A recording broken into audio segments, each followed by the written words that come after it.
2025 भर्तियों का वर्ष आज ही सुनिश्चित करें अपना सिलेक्शन और डाउनलोड करें तैयारी कर लो ऐप। राजस्थान की सबसे बहुप्रतीक्षित भर्ती परीक्षा का आयोजन आखिरकार शुरू हो चुका है। जी हां, आपको बता दें कि 53,749 पदों पर आयोजित हो रही चतुर्थ श्रेणी कर्मचारी भर्ती परीक्षा का आयोजन कल से शुरू हो चुका है।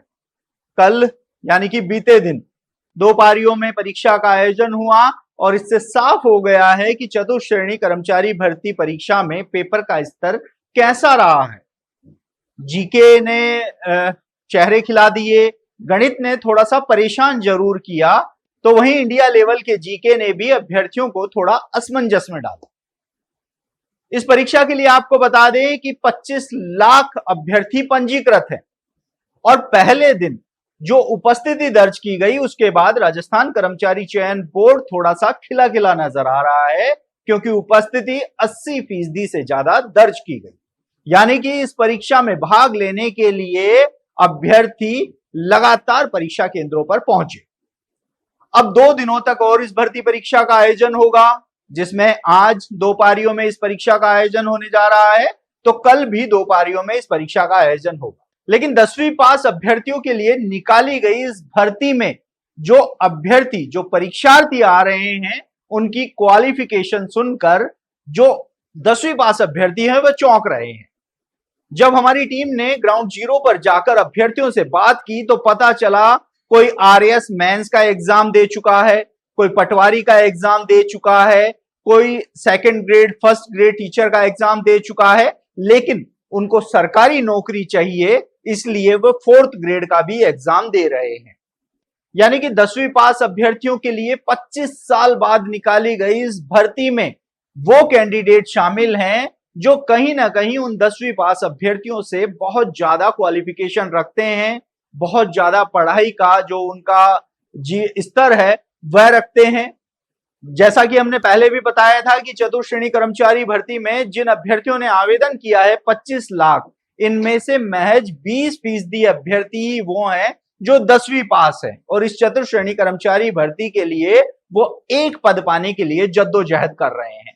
तो वहीं 75% से ज्यादा जो अभ्यर्थी हैं वो हाई क्वालिफाइड अभ्यर्थी हैं। ऐसे में अब इस भर्ती परीक्षा में कट ऑफ काफी हाई जाने की संभावना नजर आ रही है, क्योंकि पहले दिन जो 2 पेपर हुए थे उनसे यह साफ हो गया है कि इस भर्ती परीक्षा का जो पेपर बनाया गया है वो पेपर 10वीं पास अभ्यर्थियों के हिसाब से बनाया गया है, क्योंकि चतुर्थ श्रेणी कर्मचारी भर्ती है वह 10वीं पास अभ्यर्थियों के लिए है। लेकिन इसमें जो बंपर आवेदन आए थे उसके बाद इन 10वीं पास अभ्यर्थियों की थोड़ी चिंता भी बढ़ी हुई है। अब जो पैटर्न है परीक्षा का वो भी समझ में आ गया है। बाद में जो परीक्षा देने वाले अब 4 पारियां बची हुई हैं, उनमें जो अभ्यर्थी हैं वो पैटर्न को समझ चुके हैं। शुरुआत के जो पहली और दूसरी पारी का पेपर होता है उसके अभ्यर्थी थोड़े डरे हुए रहते हैं कि पेपर कैसा रहेगा, आउट ऑफ सिलेबस आएगा या नहीं आएगा। इस तरह के कई ऐसे सवाल हैं जो उनके मन में रहते हैं, लेकिन अब उनसे ही मिलते जुलते आगे जो पेपर आएंगे, क्योंकि 6 पारियों में इस परीक्षा का आयोजन होने जा रहा है। 2 पारियां हो चुकी हैं, 4 पारियां बची हुई हैं, तो इन अभ्यर्थियों को अब पैटर्न समझ में आ गया है। साथ ही पेपर का स्तर भी उन्होंने देख लिया है कि किस स्तर का ये पेपर है। हालांकि जो बुकलेट है वह नहीं दी जा रही है, लेकिन जो परीक्षार्थी बाहर आकर बता रहे हैं कि पेपर किस स्तर का आ रहा था, कौन से सवाल पूछे जा रहे थे, उसके बाद मोटा मोटा अंदाजा ये अभ्यर्थी लगा रहे हैं कि ये पेपर किस तरह का आ रहा है। ऐसे में अब 10वीं पास अभ्यर्थियों के निकाली गई इस भर्ती में जो दाव है वो ये हाई क्वालिफाइड जो अभ्यर्थी हैं वह खेलते हुए नजर आएंगे। ऐसे में अब देखना होगा कि इस भर्ती परीक्षा में, जैसा हमने बताया था कि पीएचडी होल्डर हैं, ग्रेजुएट हैं, मास्टर्स हैं, वो इस परीक्षा को दे रहे हैं। तो अब ये तो वक्त ही बताएगा कि चतुर्थ श्रेणी कर्मचारी यानी कि चपरासी की भर्ती पर निकाली गई इस भर्ती में कितने हाई क्वालिफाइड अभ्यर्थी हैं वह चयनित होंगे और नौकरी पाएंगे। आप देखते रहिए एजुकेशन नगरी, मैं हूं ललित वर्मा।